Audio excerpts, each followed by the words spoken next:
Very good morning, my dear students. Welcome to Digital World of Patania Public School. In this video, we learn verifying an algorithm. Verifying an algorithm. Verification of an algorithm means to ensure that algorithm is working as intended. Algorithm verification means to ensure that algorithm is working as intended. The word algorithm comes from the 9th century Arab mathematician A.I. Khwarizmi, who worked on written process to achieve some goal. The term algebra also comes from the term algebra, which he introduced. So algorithm is step-by-step procedure of your program. A simple like English language, when you write your program, step by step is your algorithm. Now, how to verifying it? What do you mean by the verifying? Verifying means to ensure your algorithm is working intended. For example, if you have written a program to add two numbers, but the algorithm is given you the product of two input numbers. In this case, the algorithm is not working as intended. For example, we take one more example here. For example, we do the calculation 7 minus 2 is equal to 5. But our algorithm do 7 multiply 2 is equal to 14. So this is not intended. Then how do you verify an algorithm? Oh yeah, you are right. We should test it with a simple input for which we know the output. If the expected input matches with the output produced by the algorithm is verified. If we write 7 plus 2 is equal to 9 and our algorithm proves 7 plus 2 is equal to 9, then our algorithm is verified, our algorithm is intended, otherwise our algorithm is not intended. This is really helpful, but the larger algorithm we may want to verify the intermediate result to the various steps of the algorithm.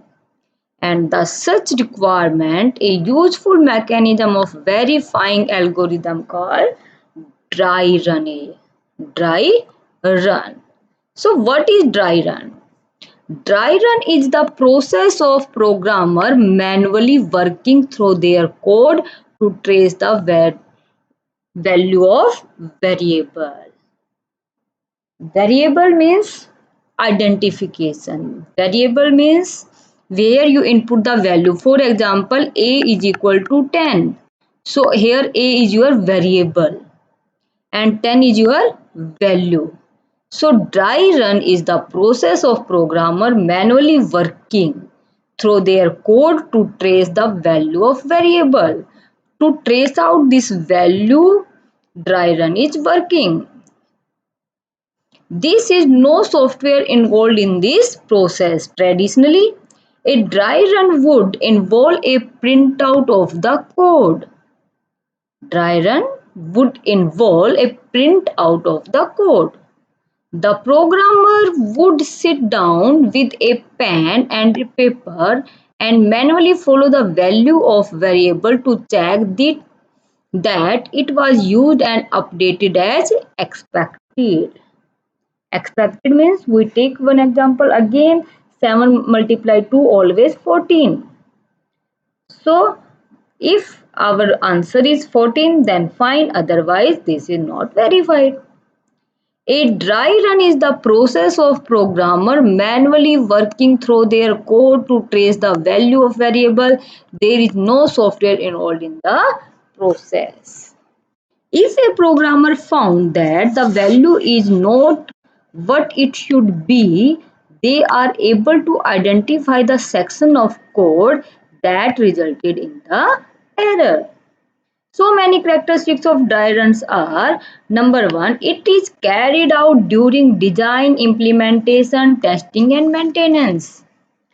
Always dry run work on that time when you design, when you implement, when you test or maintain your project or your programs. Dry run is used to identify the logic error in a code. Logic error means logical error. For example, if we find out a greater than b and we write a less than b, then this is the error. So it is identify the logic error in the code. It cannot find the execution error in a code. Dry run don't find out the runtime error. It only identify the logical error. Next method is trace table. Trace tables. Dry run an algorithm is carried out using trace table where the impact of each line of the code is seen on the value of variable of the algorithm. In dry run, only variable values are there, but here table where the impact of each line of the code is seen on the value of variable on the algorithm of the algorithm. As per the line of the code, the processing that takes place is applied on the variable value. For example, we want to calculate the double of the number in sequence 1, 2, 3 and print the value as 1 added to the double value. For number 1, 2, 3. So total number is 1, 2, 3. So we take here for number 1, 2, 3. So value is equal to double. So 1 multiply to double. 2 multiply to 4. 3 multiply to, so double value always. And then we add it 1 and then we print the value here. The trace table for the above code will record the code movement and its impact on the variable line by line. So line number in next inputted number, then double and then your printed value. So first you input your line number is 1, you input 1, your value multiply to nothing is there, so printed value is nothing. So here number assigned value, here you input the value 1 and when you input the value 1 then multiply with the 2, then your answer is 2. And when you plus it, print value is 2, then plus 1, then your third line is plus it. Loop next pass start. Now your inputted value is 2. In second step you multiply 2 multiply 2 4. In third step you multiply value plus 1, 4 plus 1 5. Loop next pass start. Now our inputted value is 3. 3 multiply 2 is equal to 6 and 6 plus 1 is equal to 7. So this is your trace table. So the given code's trace table will be shown above. When the code is dry run, the above given trace table has documented the impact of each line of the code separately. However, you can skip this style and simple show the impact of code on variables too. For example, as shown below, line 1, 2, 3, number 1, then multiply with 2 and then uh, print value plus 1. So 2 plus 1 is 3 and you write down in simple way, you write down in this way, otherwise you write down a above trace table. You can choose to skip line number 2 if you want, as we have done in the example below. For example, dry run the code given below and show its trace table. Number, in number we input anything, user input anything. First value is starting with nothing, 0.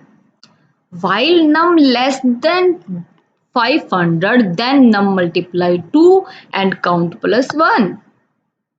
And while print num and print count.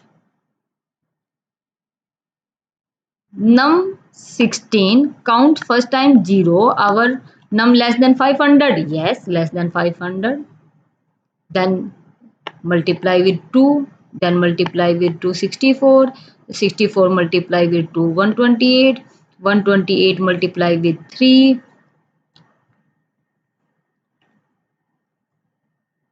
no, 1 multiply 28 multiply with 2, again 256 multiply with 2. So number always multiply with 2.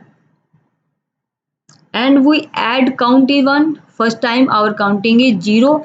0 plus 1 is 1, then 1 plus 1 is 2, then 2 plus 1 is 3, 3 plus 1 is 4, 4 plus 1 is 5, and so on. If number is less than 500 false, then output value printed 512, and count is our this one, this 5, and number is 51. So print num means display the 512, and print count means display the 5. These are the output of this dry run code. This is the trace table and this is the dry run code of the solution. Comparing algorithm. In above we learn verification of algorithm. Here we learn comparing algorithm. To solve a problem many a times, in fact mostly multiple solutions are available.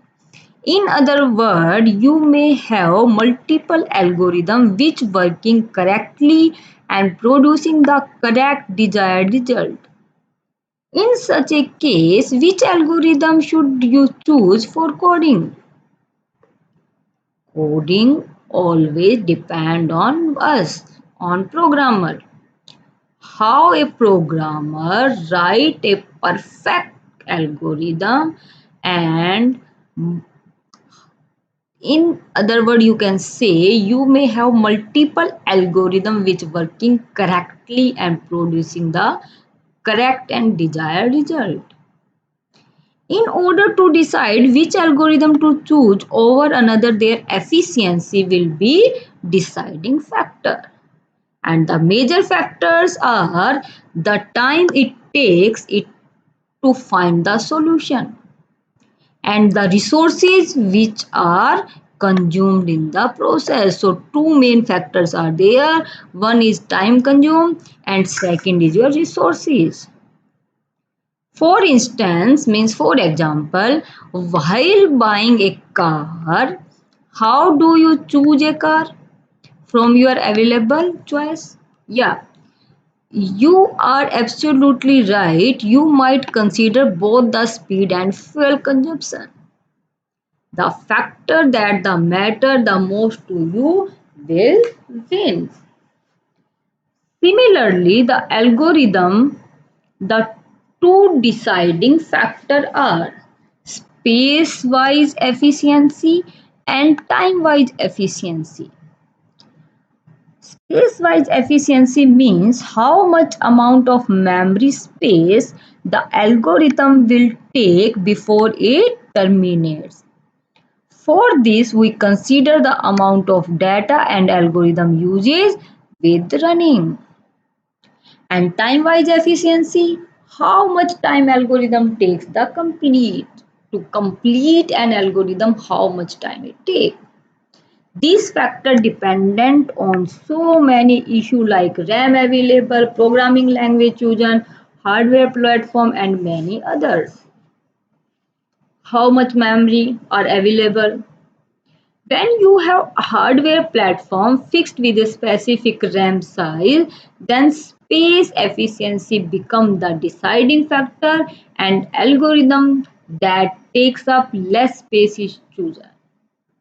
With this, our chapter is completed, and in this chapter we learn What is algorithm? What is the verification of algorithm? What is the comparing of algorithm? What is flowchart? How to draw a flowchart? What is pseudocode? What is the advantages of pseudocode? And what are the disadvantages of pseudocode? Thank you so much for watching this video. In next video, we meet with chapter number 5 exercise.